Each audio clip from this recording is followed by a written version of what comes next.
mga ka-rides, bali matagal-tagal tayong hindi nakapag-rides. So ngayon solo camping tayo. Nandito ako ngayon sa Boso-Boso. Pero kahit solo rides tayo ngayon at wala tayong back ride, hindi tayo mabuboring kasi kasama natin ang Freedcon FX. So gamit natin yan. So ganito ang pag-connect nyan, kiklik mo lang to habang 8 seconds para mag-on.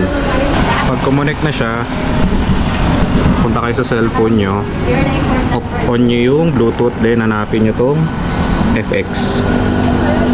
Ayan. Fair. So yun na. Kung may download kayo music, yan na yan. Goods na yan. Ayan. Connected na siya. So biyahe na.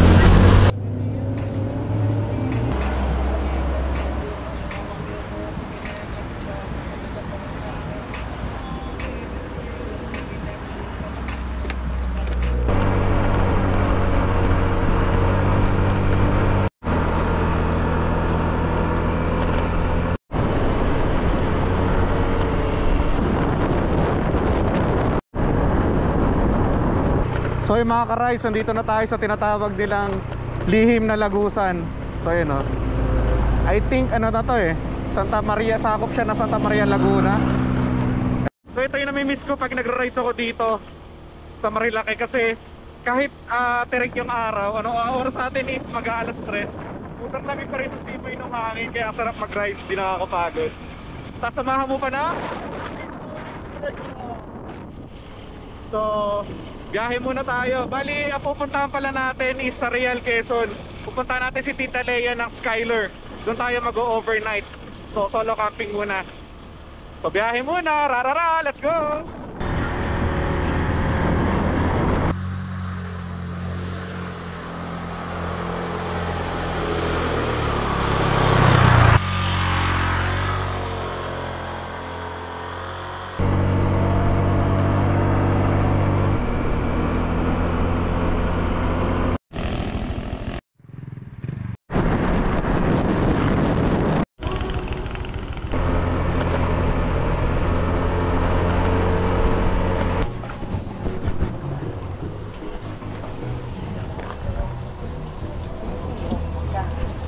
Ate, magkano dito sa sa pusit? 240. Pang ano lang po, 2 piraso.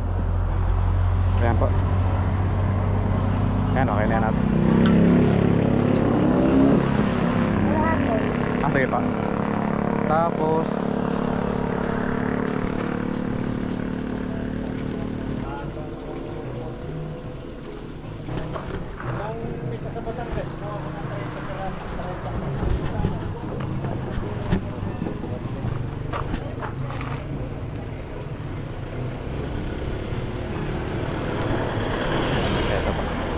may ano ba kayo, ate? May bigas ba kayo? Meron.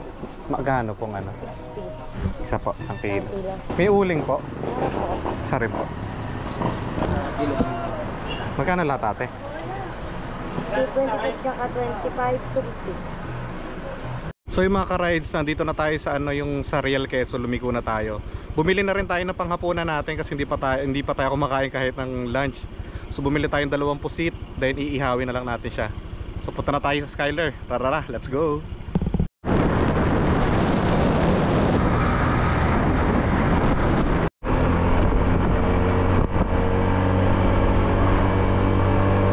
Na tayo mga ka-ride sa Skyler. Ito na siya.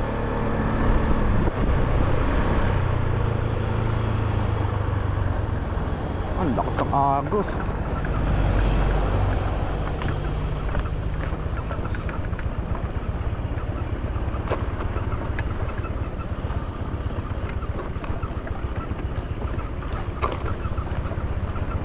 Si Tita Lea. So yung mga ka-rides, nandito na tayo sa Skyler. Bali, umalis lang daw si Tita Lea. So ang ginawa ko na lang, mag-rent na lang ako ng cottage. Kasi hanggang lunch lang naman ako. Hindi na ako nakapagdala ng tent. So ayusin muna natin yung gamit natin.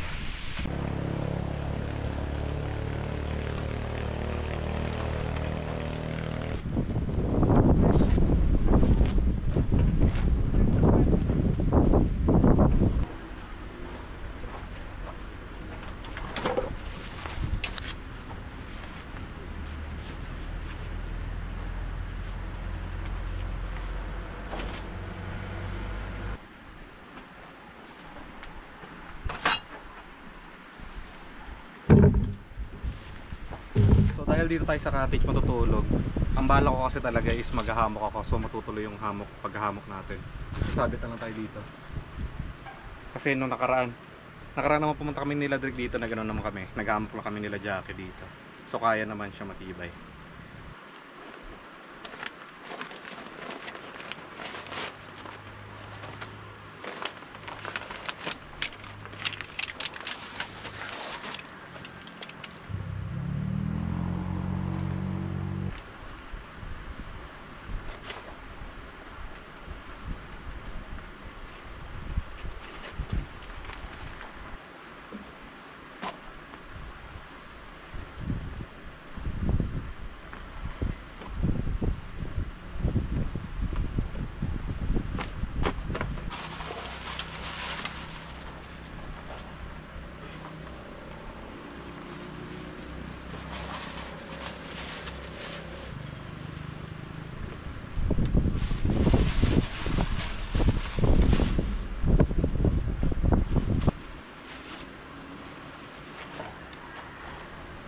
Hugasan muna natin itong mga pinamili natin para kapag ready na tayo na iihawin.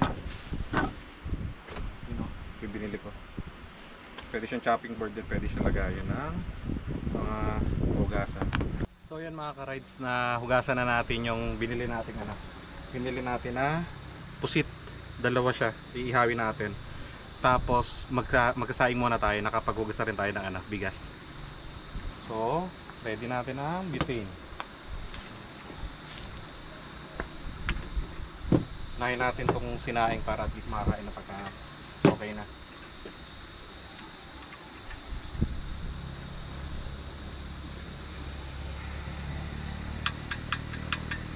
Sa kasamang palad mga ka-rides, sira pala yung beauty yung natin. Yung luto, yung ito. Sira pala siya. Walang gagawin na lang natin is sa uling na lang tayo magluluto ng sinaing tsaka ihaw. So ito. Magana na tayo, lagay na tayo na uling.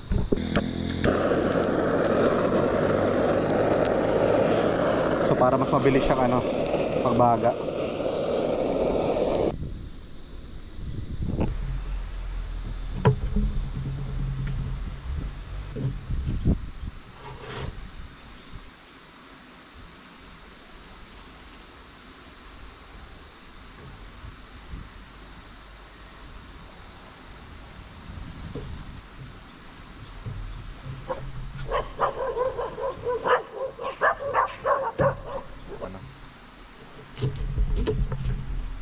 Actually dapat baliktad tong chopping board.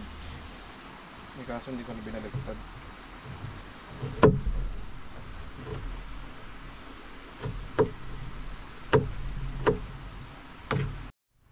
So konting luya lang ilalagay natin kasi hindi ako mahilig sa sa luya.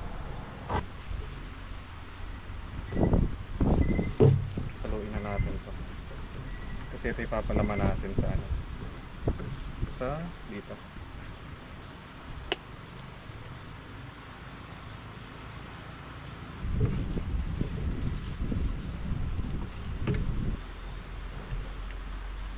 Dito natin lalagyan ng palaman.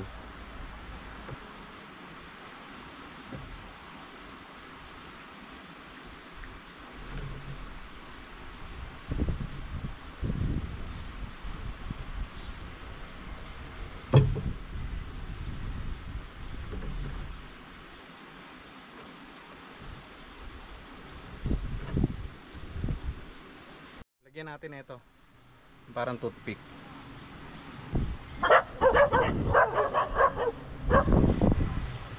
Yan.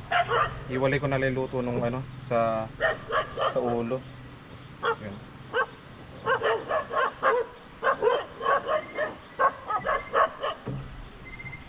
Ilagay natin ito. Yan. Bali tapos na. Ihawin na lang to. Next pala natin to, yung ihawin din natin na hotdog.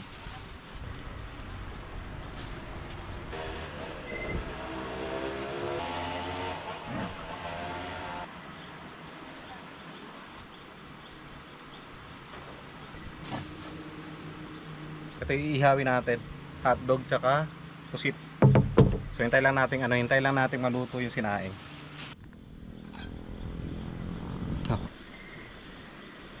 Tingnan nyo mga ka-rides. Ito na yung sinain natin. Maya maya maluluto na to. Tapos after nyan, ihaw na tayo.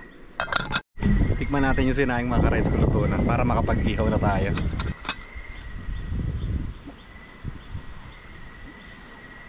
No? Hilaw pa. Kulang ng tubig. Lagyan natin ng tubig. Lagyan natin ng tubig. Konti yata yung nalagay ko.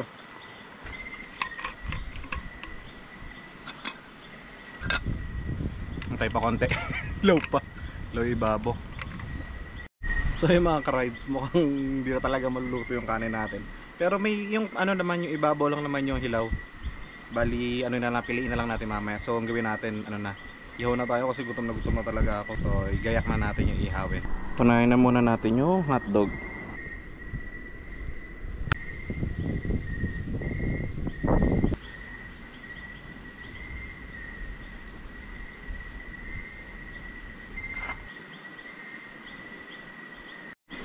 Gusto ko nga pala magpasalamat kay Sir Sanjay, yung may-ari ng Mototox.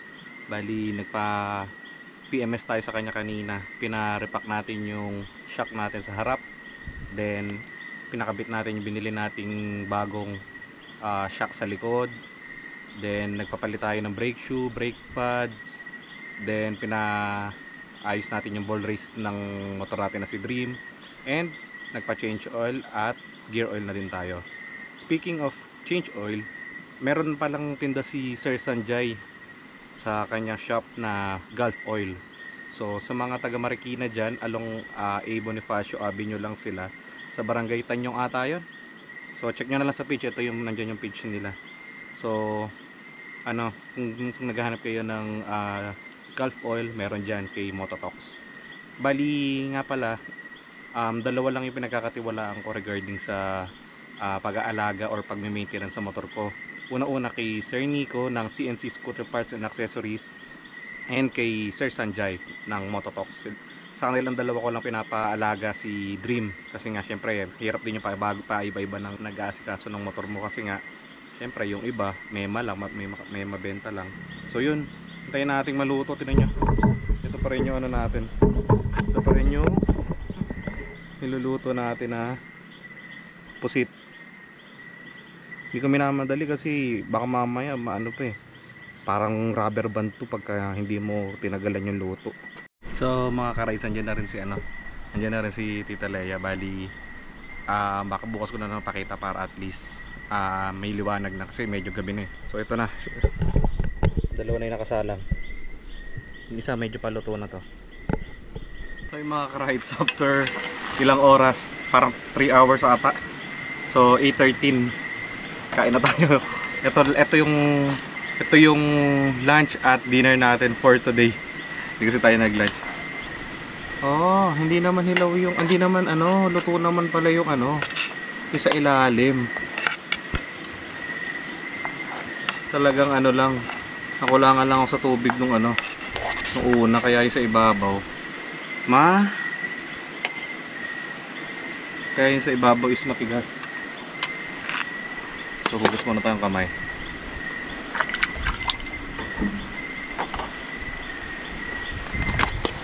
So ulam natin ay pusit tsaka hotdog.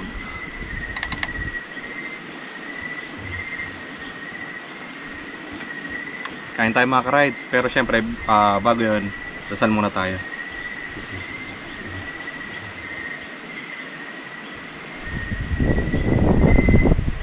Thank you for the food, Lord. Kain po.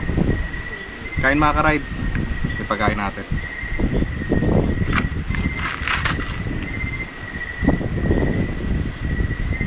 Fresh Bart.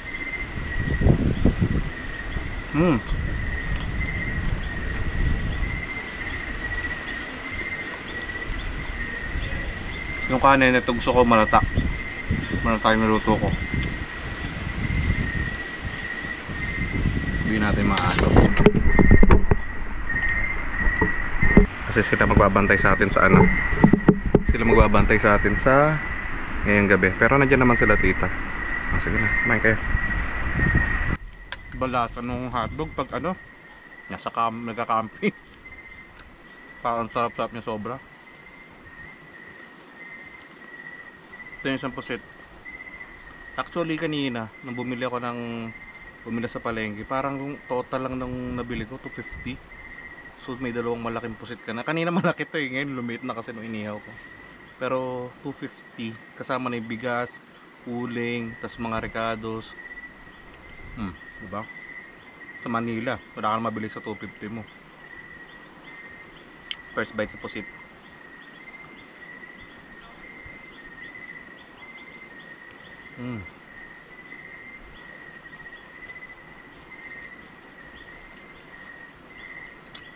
Hindi na sobrang tigas. Hindi pa naman ako matutulog pero ayusin na natin yung hammock natin para at least kung antukin man tayo ay pwede na tayo matulog. So yan, ito yung hammock natin. Shed culture.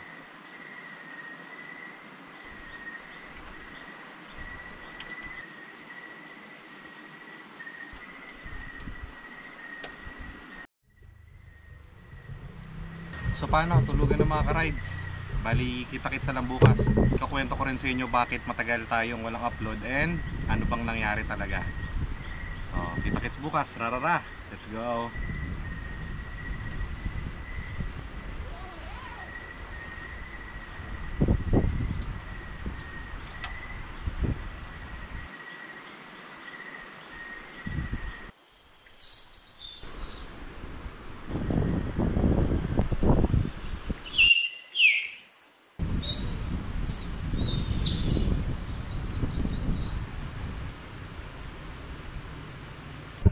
Good morning mga ka-rides.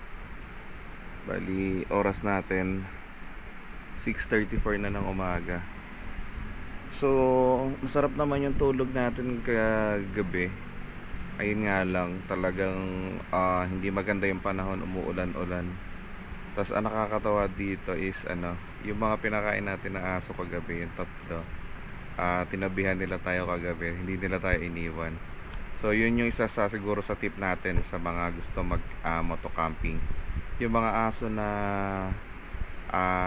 lumalapit sa inyo doon, pakainin nyo para at least tatabihan kasi kayo niyan. Ma-earn nyo kasi yung tiwala nila. Kaya mangyayari, samahan kayo niyan at babantayan pag nag-camping kayo.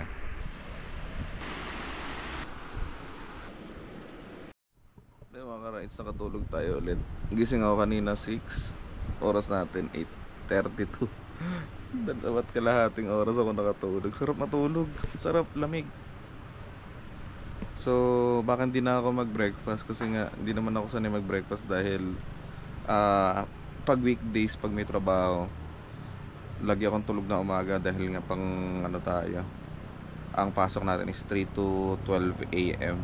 Kaya tulog ako pag umaga. So baka maligo na lang muna ako sa ilog, then pag alis na lang ako habang nasa biyahe na lang ako hanap na lang sa biyahe ng makakain for lunch.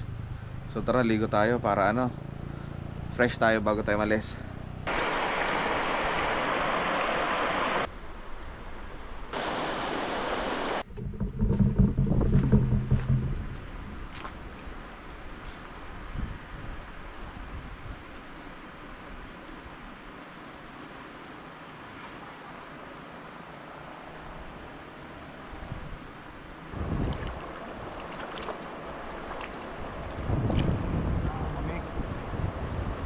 Hindi na sobrang lamig.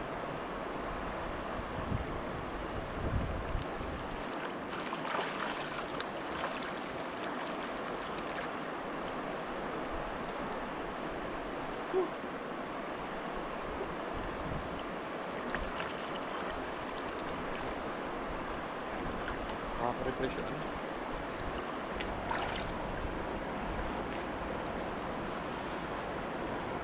Alam nyo ba mga ka-rides, hindi talaga ako mahilig maligo sa mga ilog-ilog.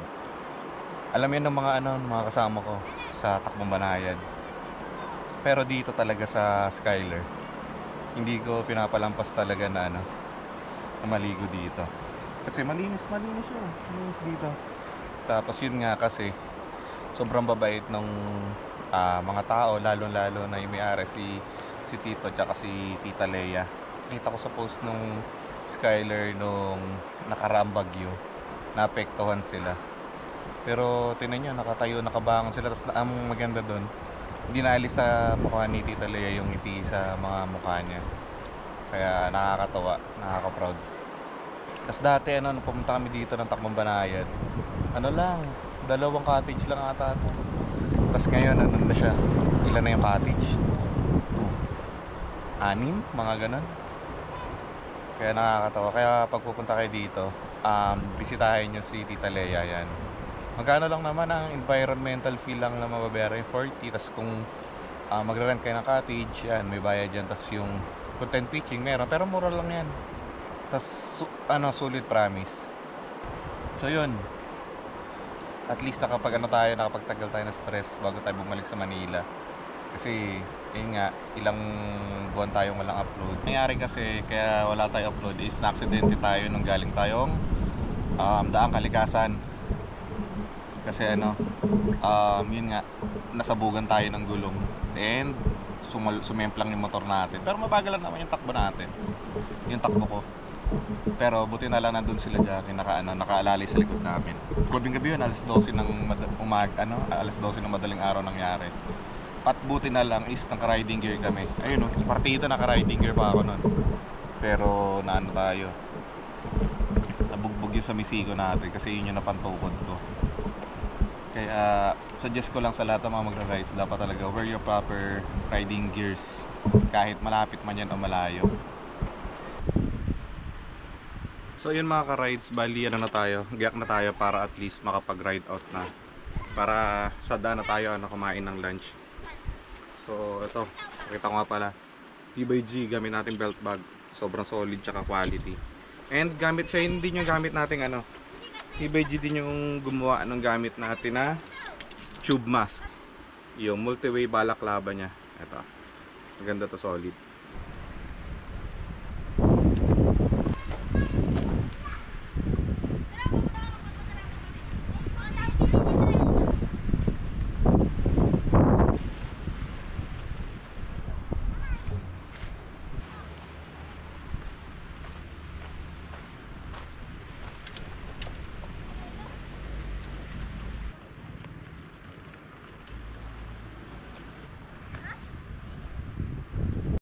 So yung mga ka-rides, agabala pa si Tita. Maraming salamat Tita. Thank you Tita, salamat po. Kasi binigyan tayo mga ka-rides si Tita.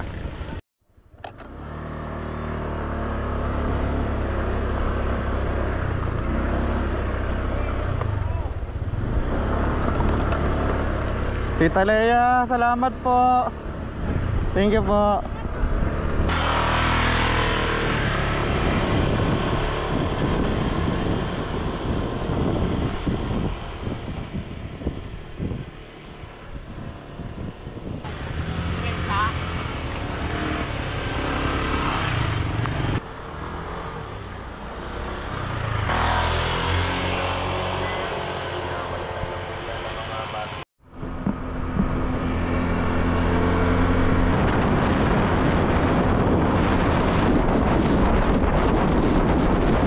Dito ko na rin tatapos sa inyong vlog mga ka-rides.